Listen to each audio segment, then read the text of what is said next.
Let us speak to another legend in his own right, and he has a big night tomorrow in Nigeria, promoting, I do believe, his second event, a big boxing event in Nigeria. Our good friend Ariel Helwani is there. We're talking to the great Amir Khan right now, who is kind enough to join us from all the way in Nigeria. Is he there? Yes, there he is. Hello, Amir. How are you? How are you, brother? Long time. Yes. Ariel, it's been forever. It has been forever, but I really appreciate you joining us. You're in Nigeria right now, correct? That's right. Yeah, I'm in Nigeria now. We did the press conference yesterday. We did the weigh-in today, and it's been a fantastic turnout. We're looking at the event tomorrow now to have around 15 to 20,000 people there. I mean, it's a fantastic show here in Nigeria. It's hard to explain how nice this place is, and the hospitality, the love that we're getting from the people has been nothing but amazing. So I'm really happy that what the team's done. And the team that we have in Nigeria, how we've put this together, it's going to be an awesome event. So the event is entitled Chaos in the Ring, October 1st, which happens to be Nigeria's Independence Day. And you have sort of focused on this region, on this part of the world as an untapped market, so to speak, right? Because I think you've promoted an event there before. Why do you think people aren't going there, and why are they making a mistake by not going to Africa? So, Africa, in my opinion, it seems like it's the forgotten continent where no one's really going there for boxing. But there's so much amazing talent over here that needs to be showcased. Now, if you look at the boxers around the world, like the Annie Joshua's and, the African fighters like Deontay Wilder, so many, and Atuma as well, so many great fighters, but no one's touching this region. And I decided I did an event in Ghana not long ago, about 2 months ago. And then I met some friends there and they said that, look, we want you to do the same show that you did in Ghana in Nigeria, because Nigeria is a massive city. Lagos is a massive city and they love boxing. So obviously we started talking and we saw the shows that they've already done before. The shows are amazing. There's so much entertainment there. And we're gonna mix it with entertainment and boxing at the same time. It's going to be live on the zone. I mean, there's sponsors that we had on the show that want to be on the show as well is fantastic. And, the great names that we've got on there. Look, the main fight is going to be Brandon Glanton against Marcus Brown. Marcus Brown, that was it, just right in my head. And Marcus Brown, obviously, this is a fight where I think winning this, whoever wins this fight goes on to bigger and better things. And if you think about it, between the two, they've got about 40 wins. There's only five or six losses between the two. But it does look like an amazing fight. Styles make fights. And also, they've sparred with each other. There's a lot of bad blood in this fight. So we decided to, if it ever happened, that was because these guys really, really hate each other. And at the press conference, it kicked off. So, look, I know it's going to be an exciting fight. And these guys are going to give it their all because none of them want to lose. I like it on a Wednesday. Not a lot of competition for you guys, so that's great as well for fans watching on television, on DAZN. Could I ask, why are you getting into the promotional side of things? Like you said, your second event, you had a great one back in June. Why jump into this side? We've seen other fighters do it. Why is this right for you? I think it's great for me with the name I have. I mean, whenever we come to these type of countries, for example, we went to Ghana, we met the president's children. They fully supported us. So I get right to the top. I mean, say in Nigeria, I'm supposed to meet the president today, but maybe that's going to happen tomorrow morning of Nigeria. I mean, they give us the whole shebang. They tell us, listen, we want you to we know you as the great fighter you was back in the day, but now going into promotion, they know what I'm capable of, what type of shows I'm want to put on. I mean, most of the cards, when I used to fight with Golden Boy or Al Heyman, I used to pick most of the undercards who I wanted on the show. So I kind of know about my boxing. I know what sells, who's going to sell, how they're going to put bums on seats, and what fights are going to be exciting. So that's the reason I thought, you know what? Instead of me having this knowledge, I might as well put it to test. And that's what I did. I did my first couple of shows early, a couple in the UK and a couple in Dubai. And then I thought, you know what? I need to get a team together now. So we went to Ghana, and Ghana was our first show, which went so well. And now Nigeria back to back. So I'm going to keep busy, man. I'm going to do another show in hopefully Nigeria towards the end of the year. And then probably want to do one in Dubai as well towards the end of the year as well. So I'm keeping myself busy. Look, as a fighter, as a retired fighter, I know the game inside out. And it's always good to get input from a retired fighter. I'll sometimes call, these retired fighters like Lennox Lewis and other fighters and learn from them. What am I making any mistakes here? How can I become a better promoter? How can I change the sport of boxing for these young fighters?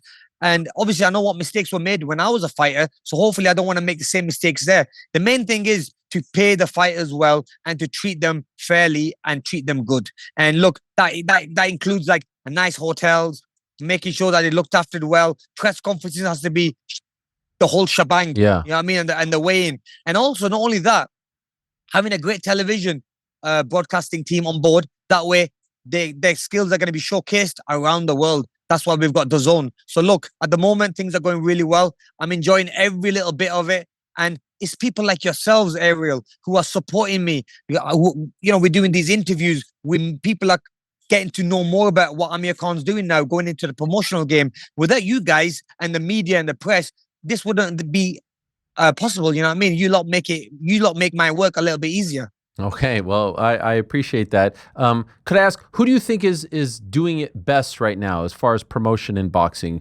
Who maybe you're looking at, you're trying to learn a little bit from? Is there someone that you think is doing best, or do you think everyone's doing it wrong?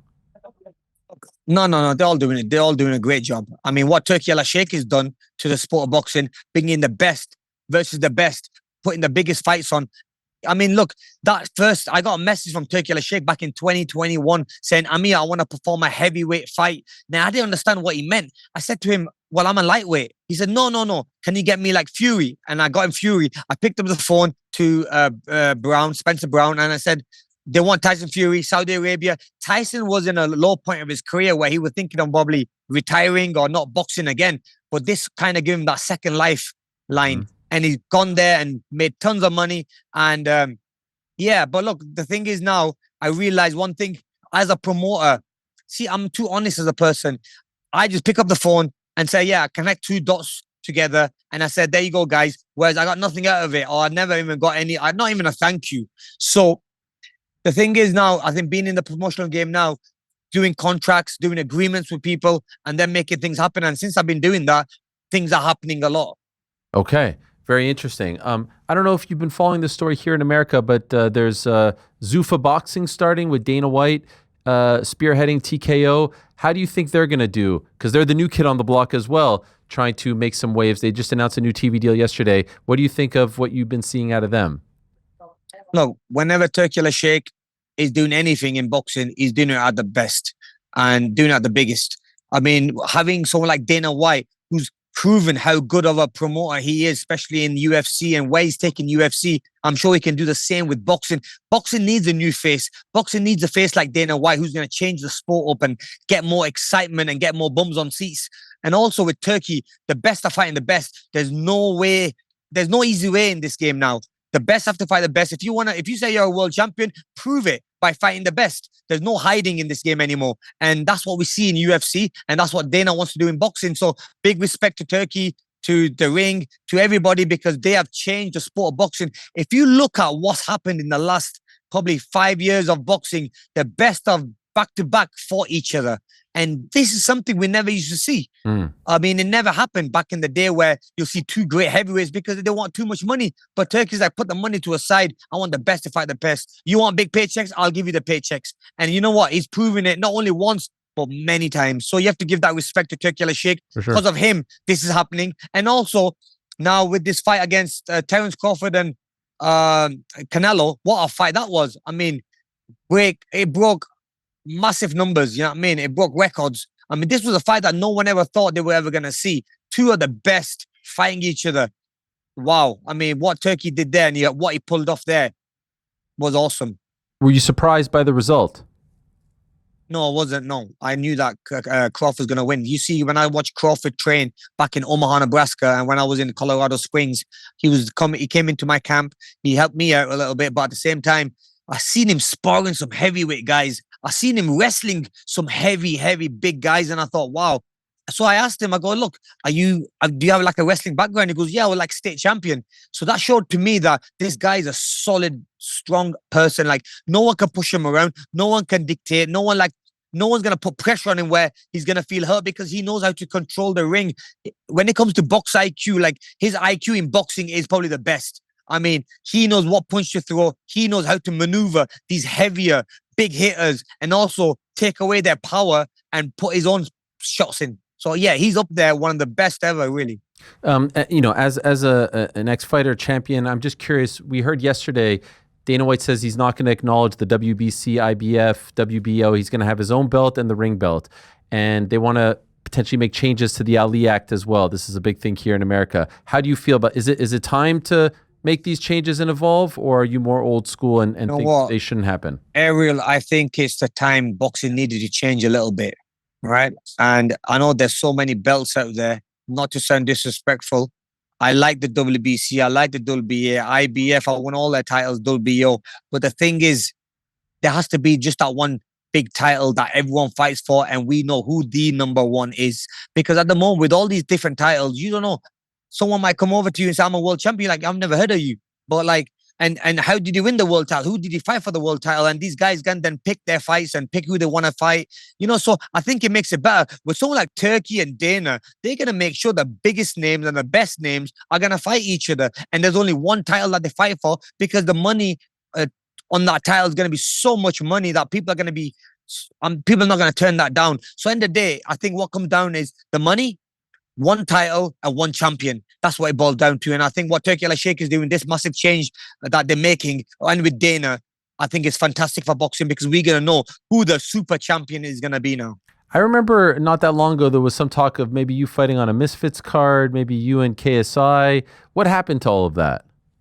Look, I get a lot of calls about misfits and stuff. And honestly, Ariel, I've had my time in my boxing career. I've had a great career. I've won what I wanted to win. I probably did more than I've expected. Went to Olympics, won medals there and everything. So now my time is just to enjoy the sport, enjoy what I've made in the game. The thing was, I was very smart with my money. I made a lot of money in the sport for the biggest names in the sport. And, it's all about investing now and making sure you look forward in life, and your kids are growing up, and I want to be spending time with them. I don't want to be in the ring where my kids see me taking a punch or getting hurt.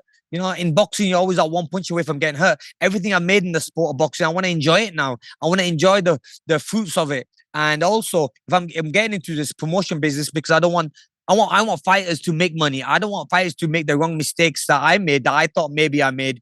But look, end of the day, we prize fighters, and we have to make the most money, win the titles, and also live a good life once you retire. Because I never want to be one of those fighters, and I hate seeing young fighters older fighters who have been retired that coming back and fighting these young guys. I mean, someone's gonna get hurt badly one day, and it's not nice to see. It's not nice to see to the likes of like these Mike Tysons and these Roy Jones, who are legends in the sport, even Mayweathers and stuff, that taking these fights with these YouTubers or these guys out there. So look, it's dangerous, and I think someone's gonna get hurt badly one day. And I hope. And look, this is something that Turkey Al-Sheikh is against as well.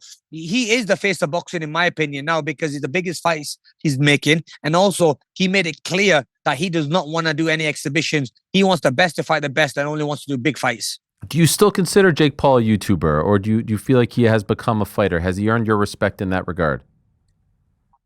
You know what? He has a little bit. Yeah, to be honest with you, I think he's earned his respect by having a couple of good fights and beating some good fighters. So yeah, you know what? Yeah, I think he now. But when he said that he's gonna fight someone like these Mike Tysons, I mean, that is a little bit disrespectful in my opinion, because Mike's such a legend that Mike shouldn't have never taken that fight. But like I said, the money must have been so crazy, and yeah, I just feel that look, he's proving it, but not proving it with an elite fighter that's still got it. What about the tank fight? Imagine him fighting stuff like a Canelo. What about the tank fight? I mean, size. Come on, bro. Like, look at the size difference. These guys are, man, Tank's tiny compared to Jake Paul. There's weights for a reason in boxing. You know what I mean? And let's just hope that, because one thing we can say is that he can punch hard. So one thing, let's hope that Tank doesn't take a big shot and gets hurt by it, because end of the day, this is boxing now. One punch can change not only the fight win, or when you winning the fight or losing the fight, but it can change your life as well. We had heard about a potential exhibition fight between Conor McGregor and Logan Paul happening in India. that there was a lot of interest in that. And I feel like India, I remember you were involved with the Super Fight League in India way back in the day. And I feel like India, Yeah. Pakistan, there's such huge, such massive populations there that these are untapped markets as well. Do you have any interest? Do you have any desires to hold fights in Pakistan, in India, to see if you can, open up those regions too? So my next move gonna be going to Pakistan and doing some shows over there. I've got great connections in government and also politics. Obviously, my family originally come from Pakistan. Also, I've been to India. I've done many shows over there. But the thing is now, with a country, if you combine the two countries together, you're looking at almost 1.5, maybe 2 million people. Billion. 2 billion. Yeah, almost 2 billion people live in combining them two countries together. 2 billion. Now, you telling me you can't find world champions out of that place? You can't find hard, strong, young fighters, hungry fighters that want to make a name. So I think that's a region, in my opinion, that's going to pop off soon. At the moment, it's not kicked off yet, but I think there will come a time, just like how the Middle East has now taken over boxing on the promotional side. When it comes to fighters, I think India, Pakistan, with the population they have, almost 2 billion, is going to shine. And there's going to come a time, because I've seen some of the talent there, but the only thing is that no one gives them that door to open, to go into the big mega fights. I think people have forgot about India, Pakistan. But now, like you see, another country, Uzbekistan and Kazakhstan, that's another country that people forgot about. But look how many great champions have come out from those nations. Pakistan is no different. India is no different. I think the best will come out there. And as soon as you give them that opportunity, and you need more than just the opportunity. What they need to start on, this is the government, this is a message to the government of both nations, is to build boxing academies, build boxing gyms, build loads of them, so that then people have things to do. The thing is, there's probably a handful of boxing gyms, that's all in the whole country, when they've got a massive population, but no one's promoting the sport of boxing in those regions. They need to promote it more. They need to talk about it more. They need to showcase them on television, so people then take interest in the sport of boxing. But I just feel that Pakistan and India love cricket, which is their number one sport, and all the focus is on one sport, nothing else. So really, if they kind of change that and turn their focus onto boxing a little bit, you will get some great champions coming out of those countries. I'd be remiss if I don't ask you. 2 weeks ago, we heard the tragic news of Ricky Hatton's passing. I saw your great tribute to him online. Could I just ask, what comes to mind? What memories, what thoughts come to mind when you think of the Hitman? I met him the first time, and he came over and said hi to me, and he was a superstar then. I was just qualified for Olympic Games, and everyone knew him, and he walked over to me and said, "Hey, Amir Khan, I've heard of you, and I've been watching and following your career." Ricky Hatton was a legend in and outside the boxing ring. What he did for boxing, he inspired so many great people, and inspired me definitely to go to America, to fight the big names in America. And we did so many events together. We did so many dinner shows together. And he was a very dear, close friend of mine. Now, he was flying to Dubai on the day he died. There was police outside the house. I remember a friend of mine who's going to go pick him up from there. His name's Dave. Dave was going to pick him up to take him to the airport. He had a flight booked for Dubai because he's doing an exhibition fight against Isa Alda.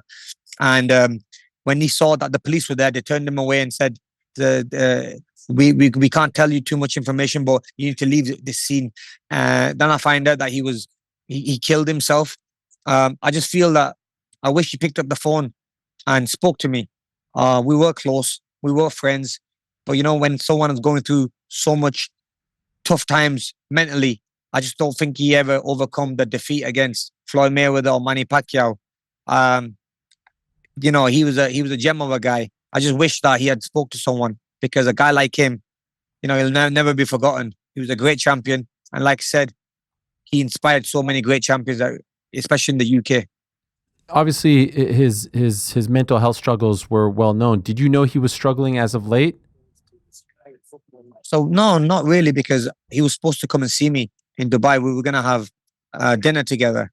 And when he messaged me that he's flying over, I said, yeah, it'll be lovely to see you, Ricky. I asked him if him being picked up from the airport. He said, I've got all that arranged. I'll be at my hotel. I'll be resting, but I'll message you and we'll work it out. And then I heard this tragic news that he had died. So, you know what? I would love to have sat down with him. And, at times the last time I met him properly was at the Wembley Stadium when AJ fought against I don't know, I think it was Dubois? Dubois. Yeah. Yeah. And me and Ricky were sat there and we were chatting and laughing, and you could still see how down he was, how upset he was.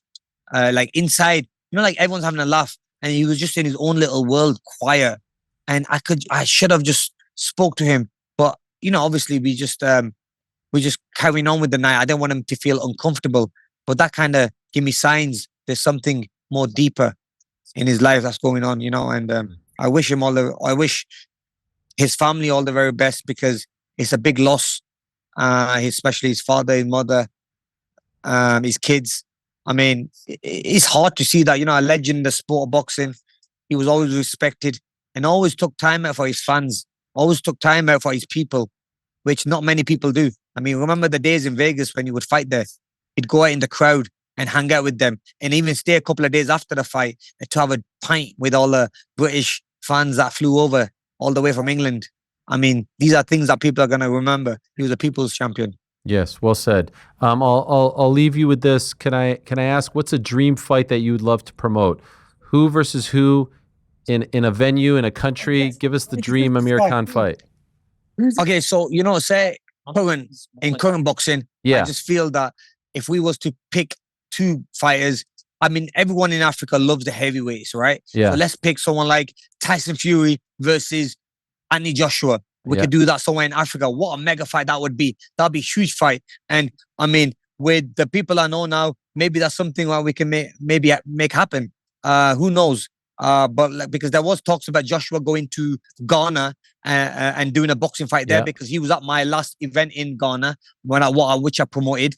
But I heard that boxing has been banned in that country because so many fighters have died.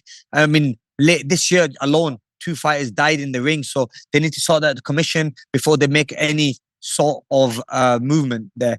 But look, that's one fight I'd love to do. Maybe in Nigeria, because one thing, AJ is from Nigeria. He's a big name over here. And I'm sure he'd love to fight in his motherland. Okay, well, I wish you the best. Tomorrow we'll be watching on DAZN. And it's great what you're doing over there in Nigeria, and it's great to see you on the promotional side of things, Amir. Good luck to you. Congrats on all your success, and thank you for giving us some time this evening. Thank you very much, man. I appreciate it. Thank you. And it's always a pleasure speaking to you, bro. Same here. There he is, Amir Khan, the silver medalist from way back in the day, the 2004 Summer Olympic Games in Athens, Georgia. He was just 17 years young when he won that silver medal. Obviously, won many a title in the world of boxing, as he said, and fought a lot of big names. Fought the likes of Chris Algieri, Marcos Maidana, Paulie Malignaggi, Marco Antonio Barrera. Beat those guys. Fought the likes of Canelo Alvarez, Terence Crawford, Lamont Peterson, and others as well. So certainly knows what he talks about when he is talking about the world of boxing. And his event, Chaos in the Ring, goes down tomorrow, October 1st, at the Mobolaji Johnson Arena in Lagos, Nigeria. Thanks for watching this video. Before you go, if you haven't already, hit that subscribe button for us. Also, give us a thumbs up, leave a nice comment. These things go a long way. And while you're here, do check out the rest of the channel. We've got live shows and full interviews, clips, and a whole lot more. We're doing big things here, and we appreciate your support very much.